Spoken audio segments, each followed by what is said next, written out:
Well, welcome everyone. We're going to go ahead and give folks a couple minutes to join. We're about 2 minutes to the top of the hour.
Well, hello. Thanks for joining. We are right at the top of the hour, and I do still see some folks joining us, but want to be respectful of everyone's time. So we'll go ahead and get started. So just a bit of housekeeping before we jump into our presentation. Participants are muted during the broadcast today, just for sound control. If you have comments during the session, go ahead and use the chat tool like you would in a normal Zoom video call. You may see a few more options on your Zoom toolbar than a normal Zoom call. So your chat tool may be hidden under the More option. Take a look for it there. We will also have a Q&A session at the end of today's presentation. If you have any questions around diversity, equity, and inclusion, at this point, I would welcome you to add those to the Q&A session. It should be right in the middle of your Zoom toolbar. You can ask questions anonymously by checking the little box that says make question anonymous or something to that effect, if you do not want your name attached to your question. You can post your questions now or at any time throughout the presentation. If somebody has already asked a question that you think is interesting or asked your question, you can upvote that question. It puts it toward the top of the list and ensures that I get to it faster. Okay, so let's go ahead and jump right in. So just for those of you that I have not been on a webinar with yet, my name's Liza Town. I'm an HR consultant in the Omaha, Nebraska area. And I'm very excited to be chatting with you today about diversity, equity, and inclusion. We're going to talk about kind of what the definitions are of diversity, equity, and inclusion, why diversity, equity, and inclusion matter, and how to create bottom line outcomes with a really robust diversity, equity, and inclusion program. So here is what we would like to accomplish together today. We want to understand the bottom line outcomes that result from strong DE&I practices. We want to work towards shifting our mindset from diversity, equity, and inclusion initiatives as a check the box activity to a business imperative. We'll talk about why we think it's so important to include DE&I in your business strategy. We'll talk about how to create an intentional DE&I strategy that focuses on business outcomes, not just the initiatives themselves. We'll give you tools you need to create a thriving culture that's rooted in DE&I best practices. Empower you to create an inclusive work environment that is comfortable and encourages creativity, innovation, diversity, and thought. And move towards a true transformation for your organization. So let's start with the big question, why? Why do diversity, equity, and inclusion matter? So, McKinsey has been examining diversity in the workplace for several years. So, in their latest report, Diversity Matters, companies in the top quartile for racial and ethnic diversity ended up being 35% more likely to have financial returns above their respective national industry medians. Companies in the top quartile for gender diversity are 15% more likely to have financial returns above the national industry medians. We also want to help you to expand your customer base. So, Accenture reports that 70% of millennial age consumers are more likely to choose one brand over another if that brand demonstrates inclusion and diversity in its products, its services, promotions, in-store experiences, etc. So we know that increasing diversity opens up new customer markets. Customers, vendors, clients, other business partners look for organizations to work with that understand our increasingly multicultural, multifaceted consumer base. Companies that can demonstrate cultural intelligence and are aligned by shared values. So, the more diverse your team is, the more likely you will demonstrate empathy and understanding towards a diverse customer base. Along with attracting more customers, right? We also want to attract top talent to our organizations. So, diversity in organizations opens the talent pool to a wider, more competitive market of applicants. Glassdoor reports that 72% of women versus 62% of men, 89% of African Americans, 80% of Asians, and 70% of Latinos ranked workforce diversity as paramount in their job search. Finding a diverse environment to work in is really important for candidates. We also know that we overall are becoming a more diverse country, right? The millennial and Gen Z generations are the most diverse in history. So, only 56% of the 87 million millennials in the US are white. That's compared to 72% of baby boomers, right? So we're becoming a less white, more diverse country overall. And our workforce should really reflect that. So, diversity in the workforce means having a multitude of different cultures, educational backgrounds, and points of view present, right? These cultural, educational, and conceptual perspectives provide a richness of ideas that lead us to stronger business outcomes, making diversity a proven ingredient of creativity and innovation. A lack of diversity in leadership of an organization really hampers innovation, prohibits members of minority groups from being recognized for their contributions. So, a Harvard Business Review study reported that companies that don't have diversity in their leadership groups, women are 20% less likely than straight white men to win endorsement for their ideas. People of color are 24% less likely than straight white men to win endorsement, and those who identify as LGBTQ are 21% less likely. So that those are real numbers that I think really can make an impact. So when a leadership group or a work group is all kind of alike, right? When it lacks diversity, we consider it a monocultural workforce, right? And they're more susceptible to what we call groupthink, right?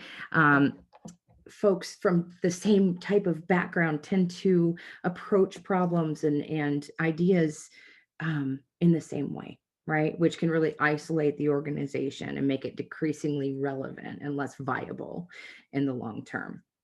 So when you have a diverse workforce, a diverse leadership team, you have multiple sources of inspiration, right? So folks are attacking ideas and problems from different points of view, and that better reflects the diverse perspectives in a multifaceted, multicultural world, right? So we're talking about all these great business outcomes from, diversity and equity in the workplace, but why aren't more companies realizing the benefits of a DE&I practice, right? A lot of leaders claim they're just too busy. 41% of leaders at Fortune 1000 companies claim that they weren't implementing diversity and equity and inclusion initiatives because they were too busy, right? And 43% of US workers believe that discussions about race are inappropriate at work. So if we're not acknowledging that there is a problem, if we're not willing to have those conversations that can be a little difficult, that can be uncomfortable, um, how can we move the needle on DE&I, right? So let's move into some definitions.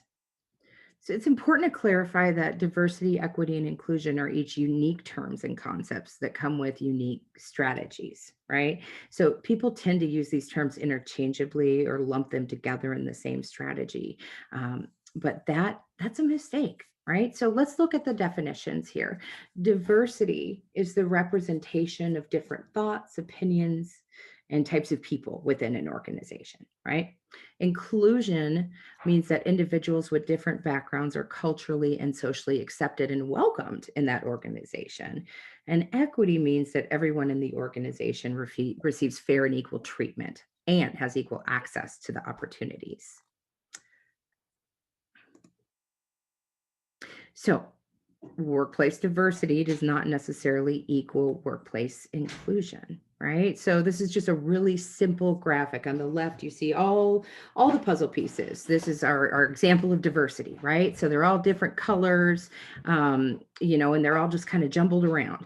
When you add inclusion into the mix, the puzzle pieces start to fit together, right? And that's what we mean by diversity not really equaling inclusion.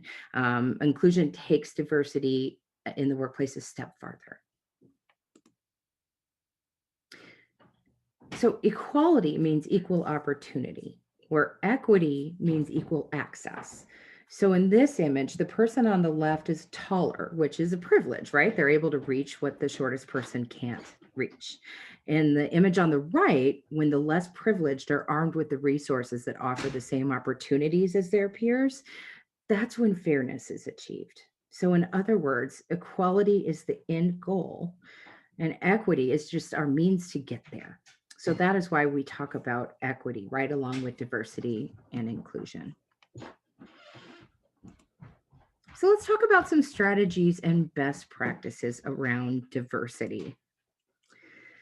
So, some different statistics in the United States: 97% of senior executive boards in the US fail to reflect the country's labor force and population demographics. They don't look or think or act or behave the way that the outside world does, the way that the rest of the population does. As of March 2019, only 25 of the Fortune 500 CEOs are female, 4.8%. And that is doubled, right, up from 2.4% in 2008. So we're seeing movement, but it's not very fast. 20% of companies don't have female leaders, and 50% of organizations don't have people of color in leadership roles.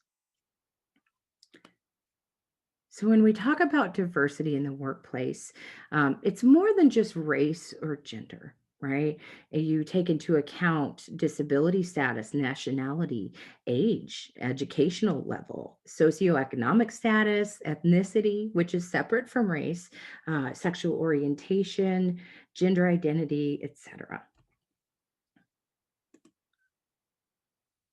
So, ineffective diversity strategies don't necessarily yield the business outcomes that we're looking for. So, that high profile diversity hire, right?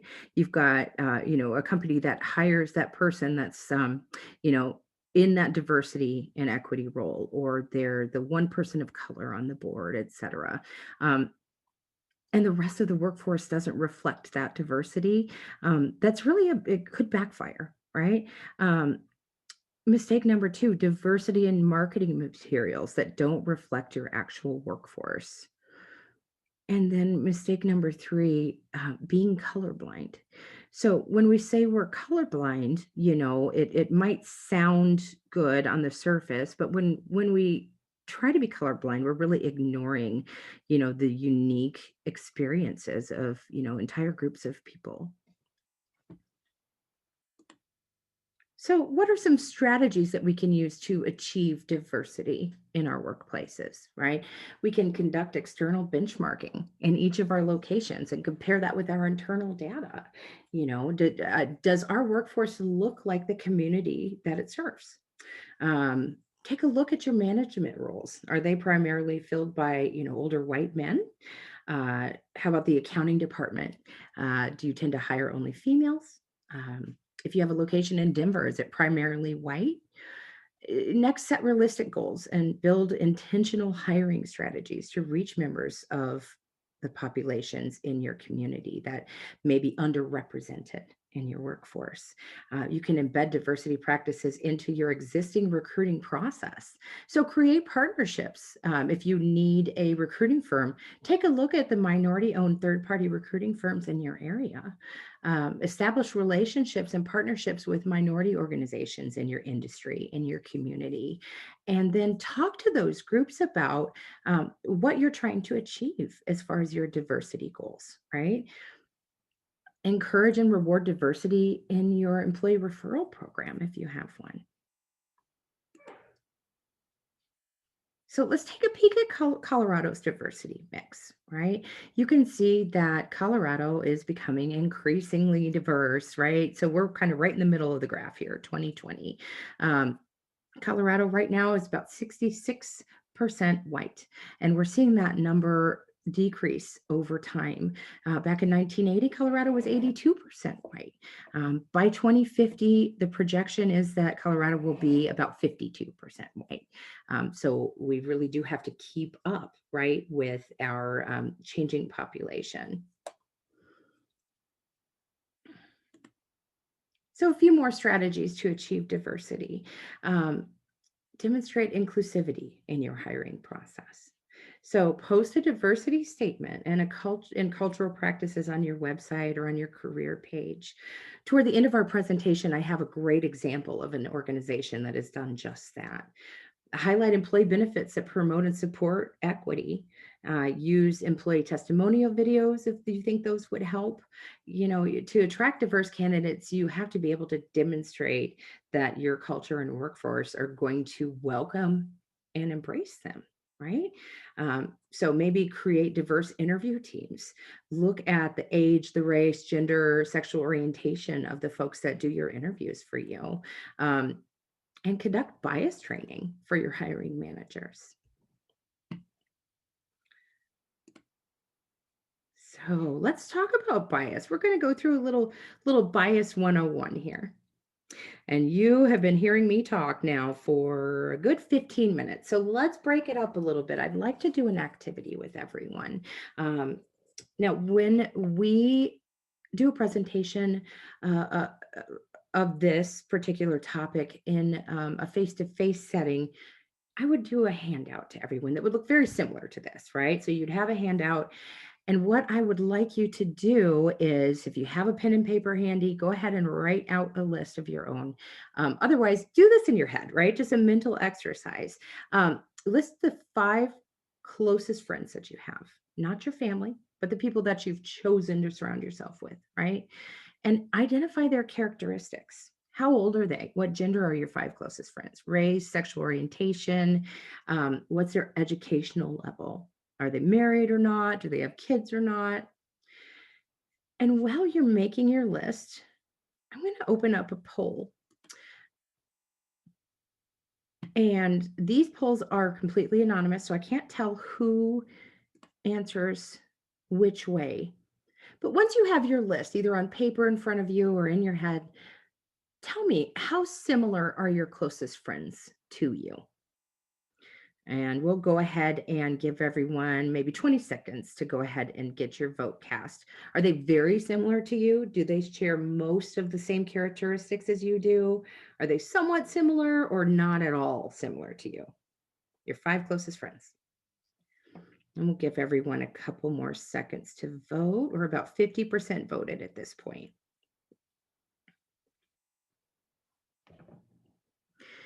Okay, so I'm going to go ahead and share these results. So 75% of you said that your closest friends, the people that are closest to you, are very similar to you. Um, 25% said your closest friends are not at all similar to you. So here's why we do that exercise. We want to make sure that everyone is aware of intention, right? And it's human nature to surround yourself with people that are like you, right? That share your background, that share your points of view socially, politically, etc. So there's nothing wrong with that, right? Um, it's our intention that matters. We have to go out and seek out diversity in our relationships if we want to understand where other people are coming from culturally. Um, so, just a quick exercise, a little bit of food for thought as we go through the rest of this bias section. So let's talk about implicit versus explicit bias, right? Unconscious bias or implicit bias is a term that's used to describe the associations that we hold, which, despite being outside of our conscious awareness, can have a significant influence on our attitudes and our behavior. So, regardless of how fair minded we believe ourselves to be, most of us do have some degree of unconscious bias on board. So that means that we automatically respond to others, people from different racial or ethnic groups, for example, in either positive or negative ways. Those associations are really difficult to override, regardless of whether we recognize them to be wrong, because they're really deeply ingrained into our thinking and our emotions. Um, so let's talk about implicit bias first, unconscious bias operates outside of our awareness. This is back in our subconscious. This is from, things we learned in childhood that we probably didn't even know we were learning at the time, right? Unconscious bias can be in direct contradiction to our espoused beliefs and values.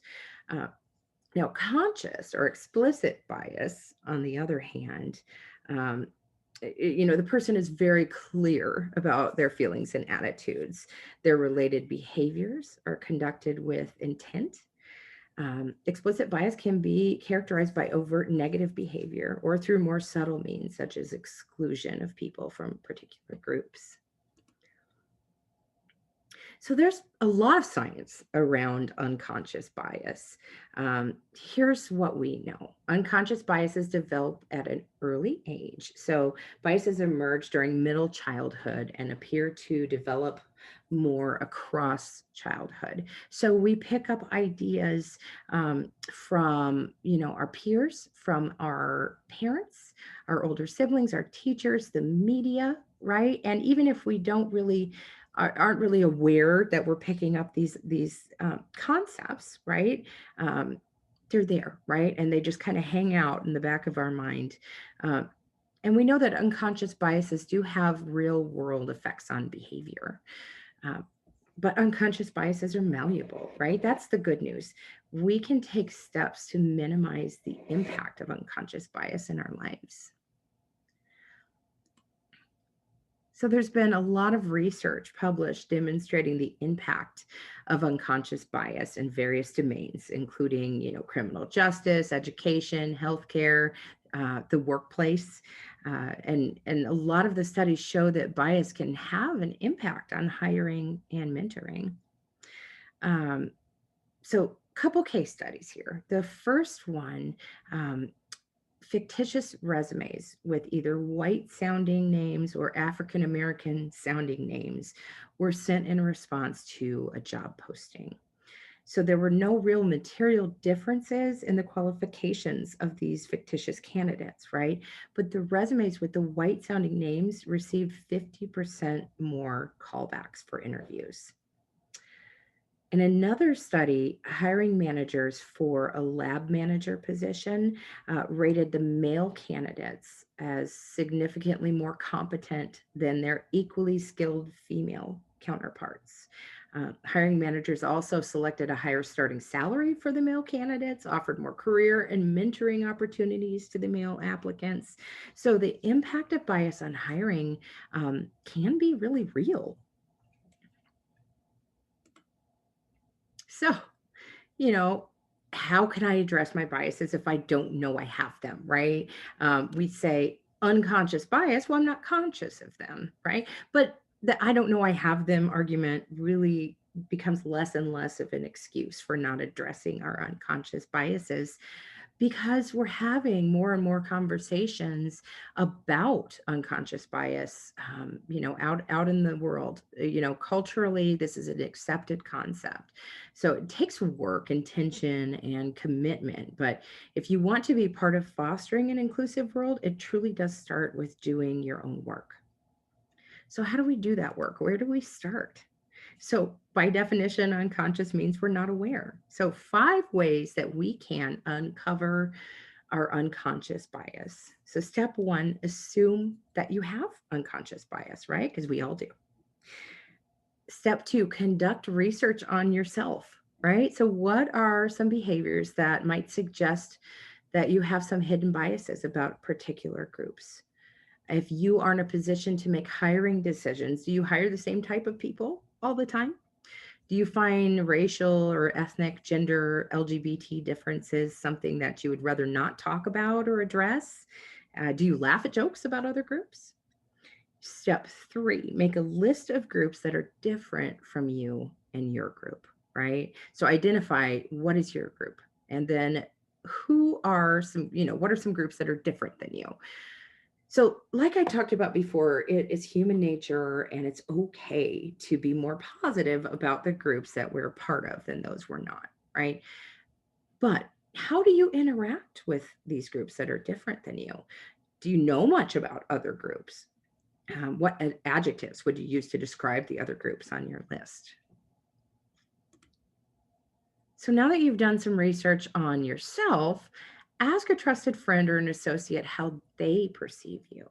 Um, this is a really hard ask, right? It can be really hard for people to give you honest feedback, but we all know that one person that will tell it to you like it is. So find that person, tell them that it's important to you, and ask what are some behaviors that they've noticed that would suggest that you might have unconscious bias about a particular group. And then step five, examine your worldview. Do you tend to think in absolutes? Things are black and white, right and wrong, good and bad. Or do you think more relative terms? Can you understand how something might not be right for you, but it could be right for others? Another way to test yourself for hidden biases is to take an implicit association test. So you can go to understandingprejudice.org and take one of their IATs or implicit association tests. You can test yourself for unconscious bias on race, gender, etc. And if you don't have a pen handy, don't worry about writing down that website. You will receive a copy of this presentation. So before we move on, I'd like to just give another quick shout out to our Q&A session at the end of today's presentation. If you have any questions or, anything that sparks your curiosity throughout our presentation, I would love for you to put that in the Q&A session, and we'll talk about it at the end of our talk today. So we talked about diversity, strategies, and best practices. So now let's talk about inclusion strategies and best practices. I love this quote. You can mandate diversity, but you can't mandate inclusion. Inclusion is about behavior and relationships. You have to change hearts and minds. I think that's just a really simple statement. We can say, you know what, we're going to have a diverse workforce, but what work are we doing to ensure that our new diverse coworkers are included or feel welcomed and will stay with us, right? So, Harvard Business Group research identifies these 6 traits that distinguish inclusive leaders from others. So let's walk through these. Inclusive leaders show a visible commitment to diversity and inclusion, right? They articulate authentic commitment, challenge the status quo, hold others accountable, and make diversity and inclusion a personal priority.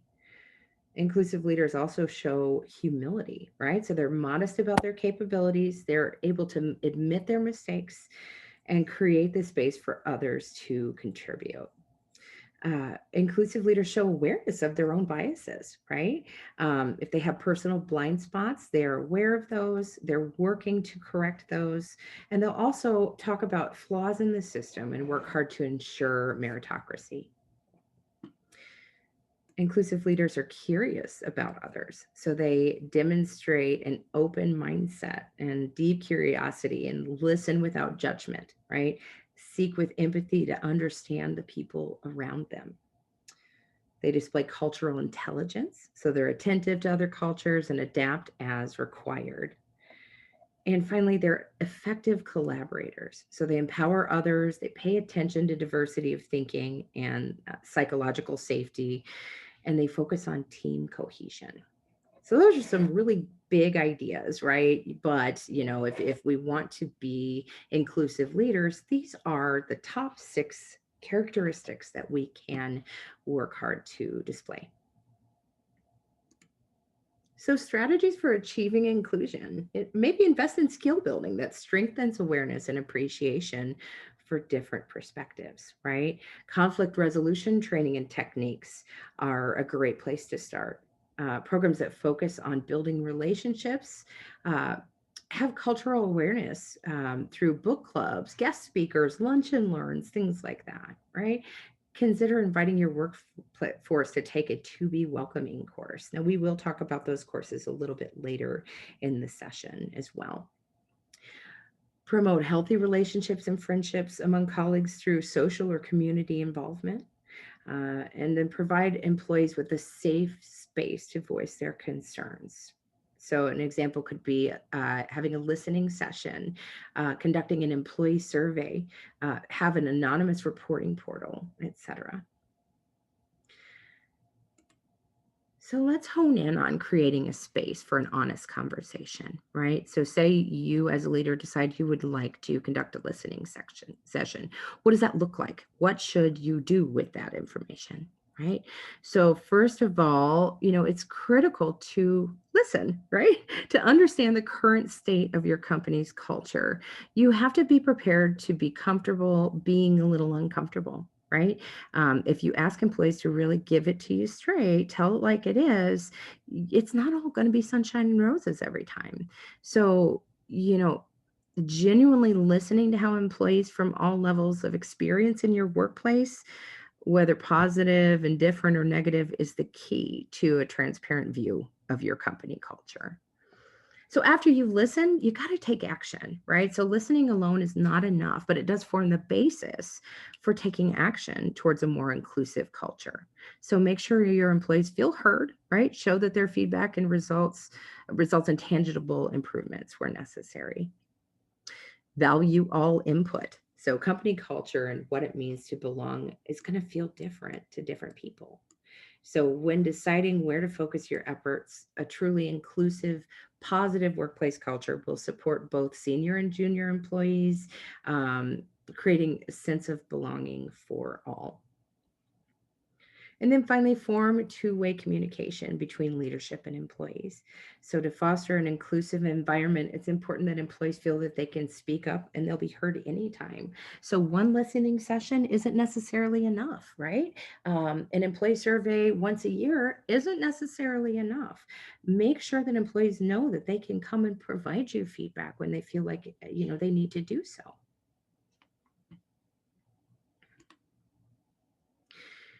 So, a few more strategies to achieve inclusion. Focus on people already employed in your organization, right? Value their differences and create an environment where people can feel comfortable bringing their full selves to work every day. Uh, Maybe work on developing an inclusive decision making process. So, for an example, if you have an all white male leadership team making decisions, they can be executed by a gender diverse group. Form a diverse committee to be a sounding board for leadership. Hold managers accountable to lead by example and be your inclusion architects. Always quickly address behaviors that you feel are not inclusive and inappropriate. Um, and also, consider important events that are not necessarily your normal US bank holidays, right? As a company, you could celebrate Juneteenth, you could celebrate Gay Pride, International Day of People with Disabilities, International Women's Day, etc. So celebrating these holidays that aren't necessarily recognized by the US government is another way to show your employees that you really care about them as people. Define and embrace inclusive language as in an organization, and then agree to hold each other accountable. So this is so when we talk about gender inclusive language, and we will dive into this a little deeper, um, we have a tendency to use terms like guys. That is a big one for me. Guys is not a gender neutral term, right? um, it is utilized that way a lot, but it is not gender neutral. So it's easier if you use the term, say, like folks, for example, which is what I'm trying really hard to do. So let's talk a little bit more about gender inclusivity. This is a conversation that I think is really evolving in US culture and in corporate culture. And I think it's really important to um, talk about some definitions, etc. So when we talk about gender identity, we use the gender unicorn. Um, this little person or this little unicorn helps us to just kind of identify some basic gender concepts. So this is not ours, right? This might be something that you've seen before. Um, but gender identity. So everyone has a gender identity, right? So most people never think about what their identity is because it matches their sex at birth. But that is not the case for everyone. So a definition of gender identity is an individual's personal sense of having a particular gender. Then gender expression is separate from gender identity, right? So it's the way in which a person expresses their gender identity, typically through the way they look, dress, and behave, etc. Sexual orientation is also separate from gender identity. So a person's identity in relation to the gender or genders to which they are sexually attracted to and romantically attracted to is one's sexual orientation. A few more terms that are really important to understand in a gender inclusive work environment. A birth name refers to the name that everyone was given at birth, right? A living name refers to the name that a trans or a non binary or a gender non-conforming person chooses to use. So, dead naming is a term for calling a trans, non binary, gender non-conforming person who has chosen to change their name by their former birth name. It's hugely insulting, it's degrading, it's demeaning, and really should be avoided. Gender dysphoria occurs when a person experiences serious emotional distress due to the gender they were assigned at birth, really conflicting from the gender that they know themselves to be. So, not all transgender people experience gender dysphoria, but for those who do, using incorrect pronouns or dead naming can really contribute to their stress. So, what do we do to create a more gender inclusive work environment? We can use terms like cisgender or cis when speaking about those who live as the sex that they were assigned at birth, as opposed to using terms like normal. Because when I say normal, that can be considered discriminatory as it sets those who are not cisgender apart. Using pronouns is really important way to show respect for a person's gender identity. Um, as an organization, you could consider adding a pronoun block to your email signature. My pronoun block, for example, my signature is Liza Town, she dash her. Very simple. It's all you have to say, and it really helps folks to feel like they're included, like people are thinking about gender identity and willing to respect their gender identity. Some people prefer gendered pronouns like he, him, she, her, but other people might prefer a gender neutral term, such as they or them. or they might be comfortable with several terms.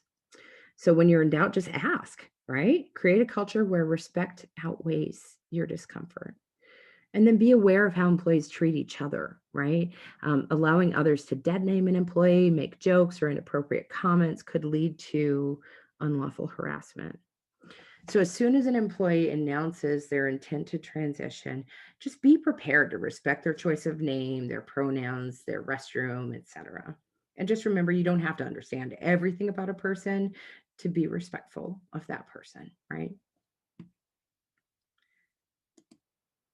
Okay, so I am going to share a video with you.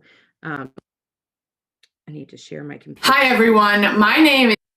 And I did that a little faster than I intended. So we're going to watch a video. This is Ashley Wild, a YouTube presenter that talks about how it feels to be misgendered.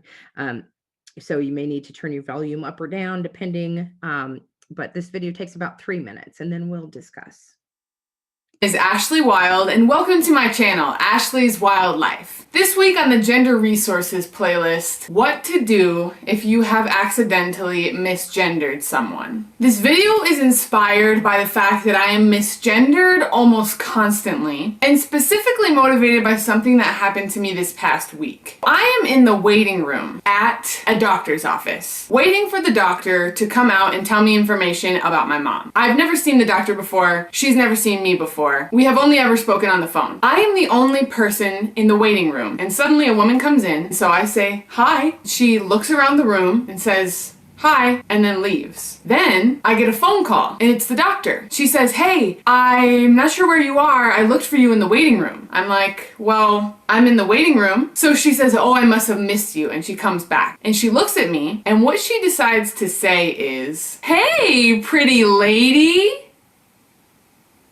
What?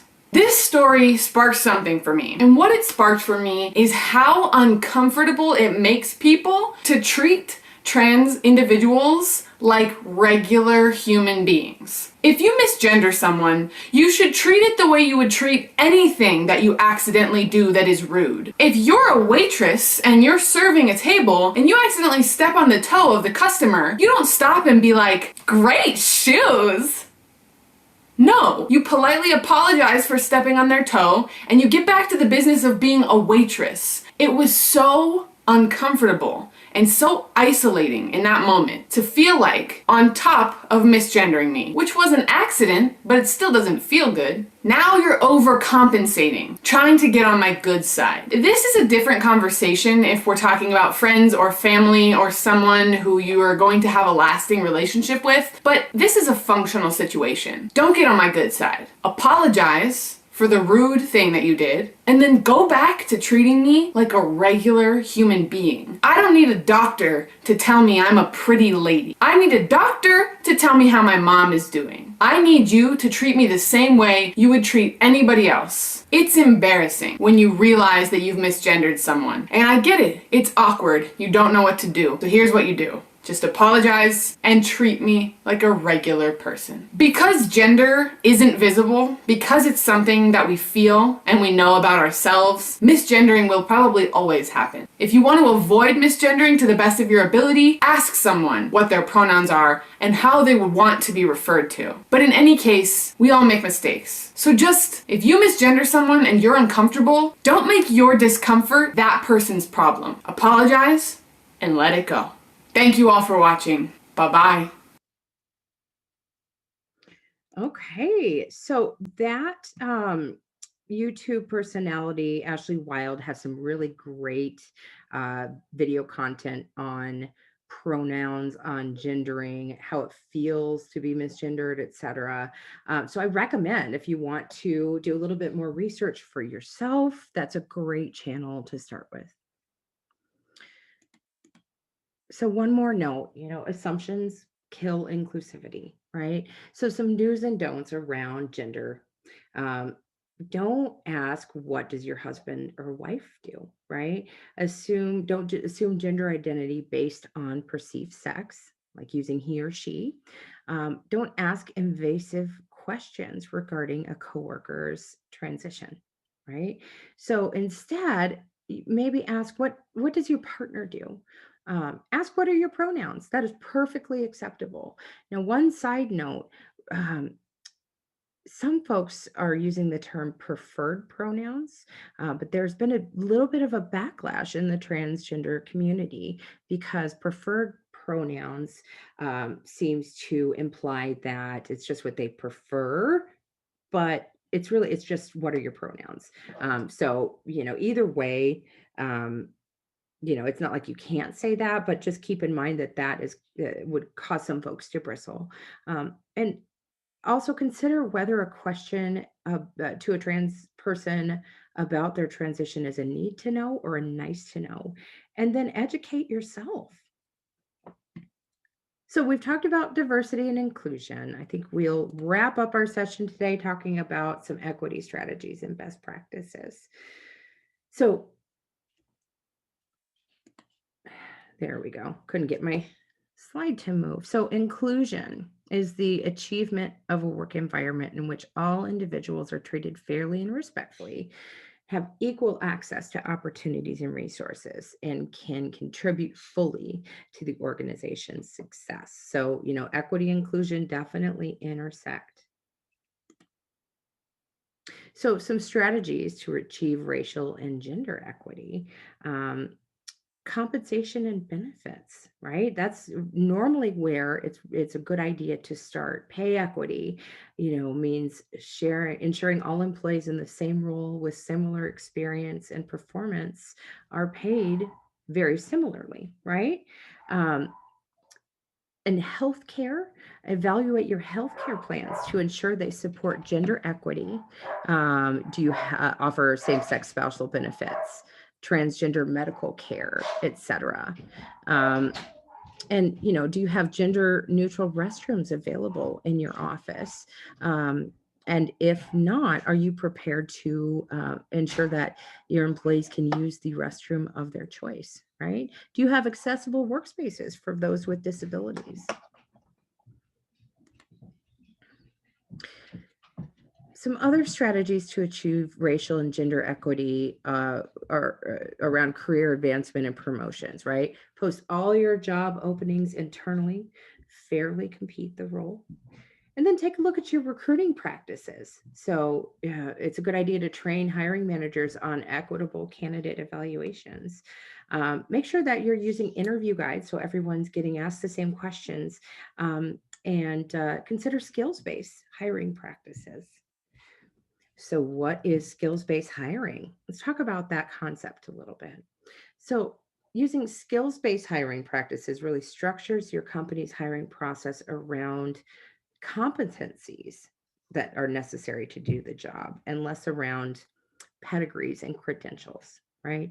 Now, some positions you have to have credentials to do the job, right? So if we're recruiting for a medical firm, a lot of those positions you have to have a credential, you have to have a license. But when you can remove credentials that aren't necessarily required, you can ensure more equity in your hiring process. Um, Skills-based hiring uses competencies specific to the job to define the hiring process and helps to reduce bias, to remove barriers for qualified candidates. So here's an example of why skills-based hiring is really necessary. There is definitely inequity in our education system in the United States. This is a great example of that. The educational attainment of adults 25 and older by race and ethnicity. And this is just from about 3 years ago. So take a look at the level of educational attainment. You can see that folks in minority groups have higher levels of less than a high school degree. And you see that folks with doctorates, professional degrees, master degrees are primarily, white and Asian. So there are some real inequities in education. So some of these credentials may not be absolutely necessary for positions. So take a look at it and decide if they are to you or not.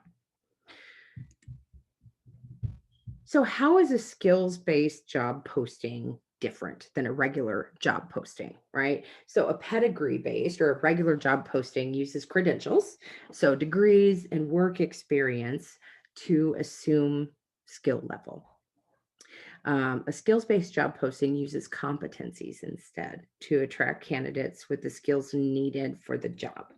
Um, a pedigree based job posting has a list of qualifications on the job posting that lacks specificity and prioritization. Whereas a skills based job posting, the qualifications are distinguished between required and preferred competencies.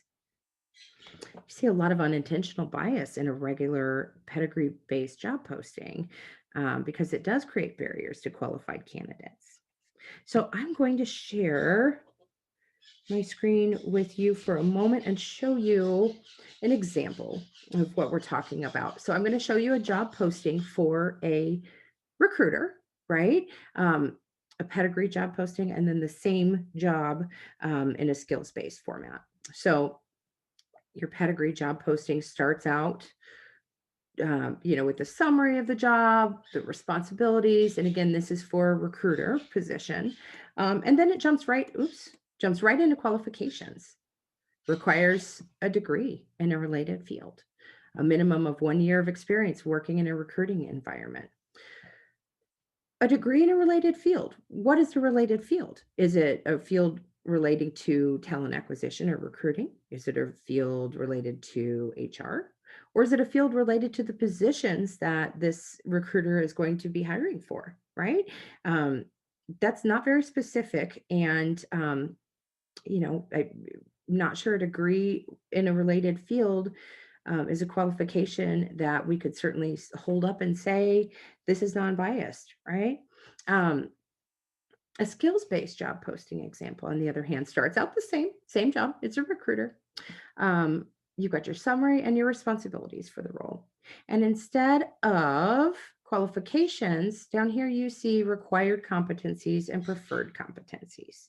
So a degree in a related field is removed, and what you see instead is required competencies, interview and assessment techniques, process improvement, interpersonal skills, judgment and decision making, writing. Those are the things that a person has to be able to show that they can do, right? Through interviewing techniques, through prior job history, through a skills assessment, etc. There's also some preferred competencies. Employment law would be very nice if our recruiter had knowledge of employment law, right?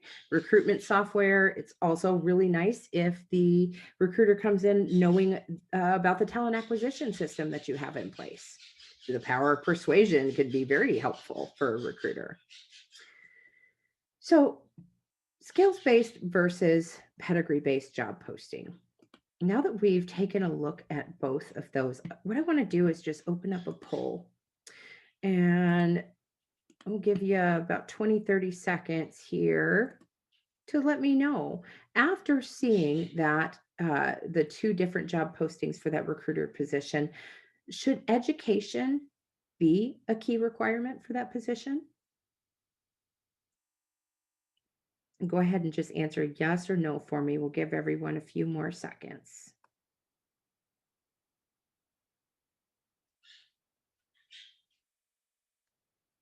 Okay, we're about halfway there as far as folks that have voted. Appreciate you participating. Okay, so we're going to go ahead and end our poll. I'll share the results. So we're about a 40-60 split, right? So 40% of you say yes, education should still be a key requirement for the recruiter position. 60% think no, it does not need to be a key requirement. So it's going to be different, right? In different organizations. But as far as ensuring that you have equity in your hiring process, it is something to consider, right? It's not going to work for all organizations. We'll go ahead and stop sharing those results and move on. Okay. Another way to ensure equity in your hiring process is to think about bias language in your job ad. So we talked a little bit about gender specific language and terminology earlier, right? Without realizing it, we all use language that is gender coded. We say, "Hey, you guys," right?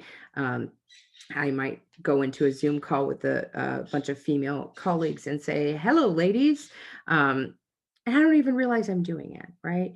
Society has certain expectations of what men and women are like, what we each should do, right? How we differ, and that just seeps into the language that we use. So, in order to remove gender coded language from your job ads, for example, you can use a gender decoder. So there's a link in the presentation that you'll be provided. It's kind of a fun exercise. Go through there and just test one of your job ads in that gender decoder and see what you come up with.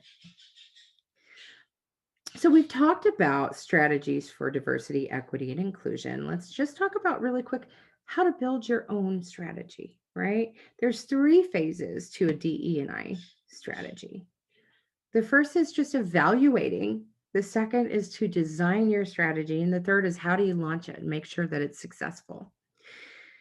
So let's dig into the evaluation phase, right? Consider where your gaps are. Is your gap diversity, equity, inclusion?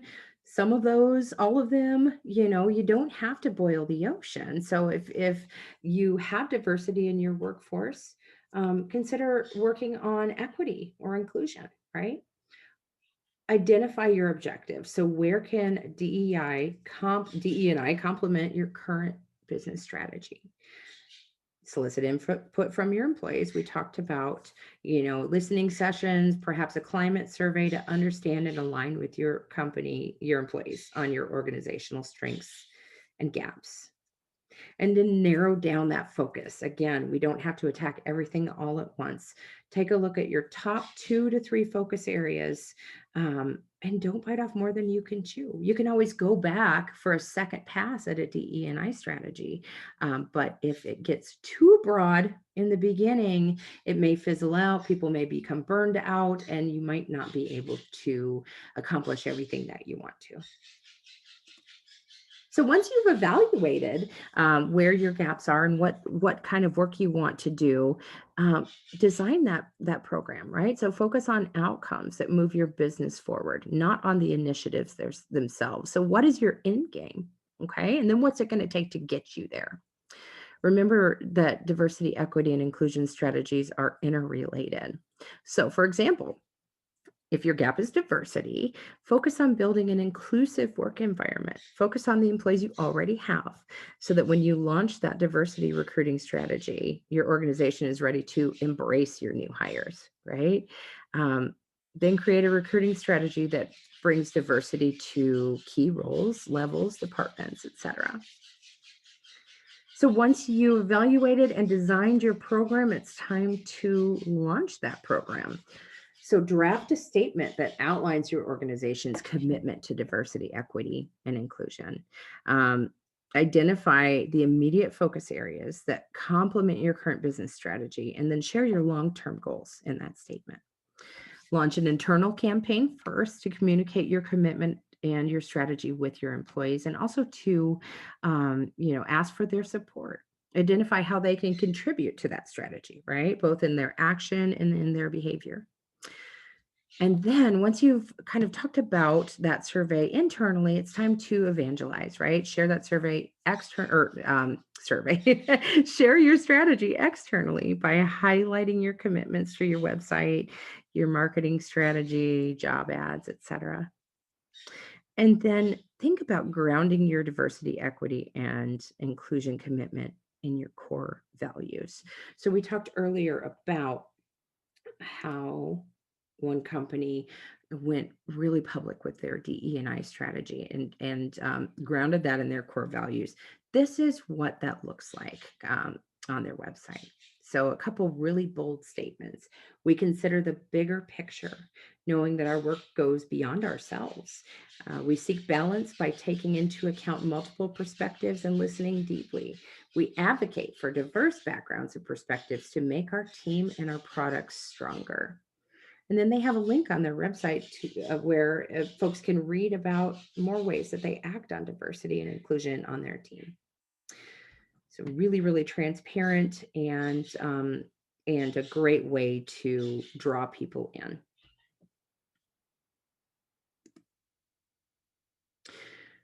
So let's talk about a couple key takeaways, right?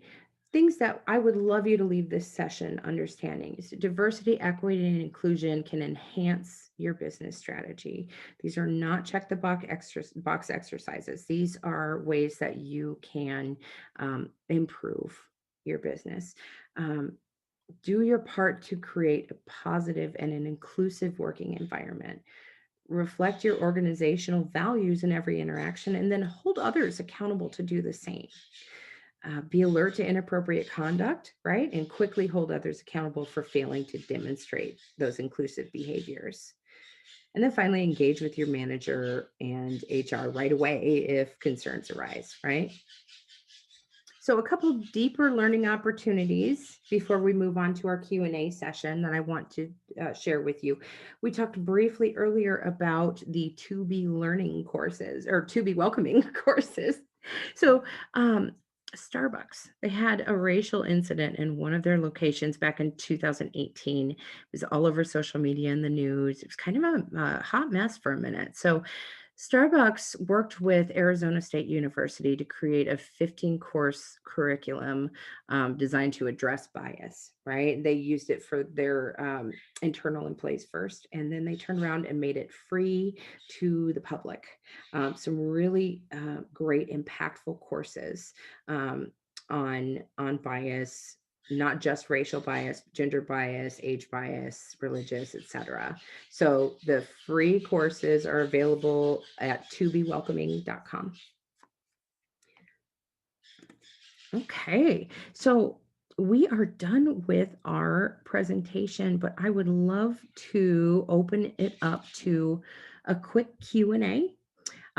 We don't currently have any questions in our Q&A tool, so I'll just give everyone a couple minutes if you would like to ask a question. Also, while we're waiting to see if anyone has any questions, I'll just let you know after we end the webinar today, you'll be redirected to a brief survey. It'll take 1 or 2 minutes and just let us know how we did. What did you think about the presentation? Was it helpful, impactful, relevant, and valuable to your workplace? And then let us know if there are any other learning opportunities that you would be interested in. We're always thinking of other ways that we can support you. Okay, I don't see anything coming into Q&A. That is fine. You can always reach out to your HR contact and ask anything that you have questions on in the future. So thank you so much, everyone, for taking the time with me today. We'll go ahead and give you back a little bit of time in your day. Take care. Bye.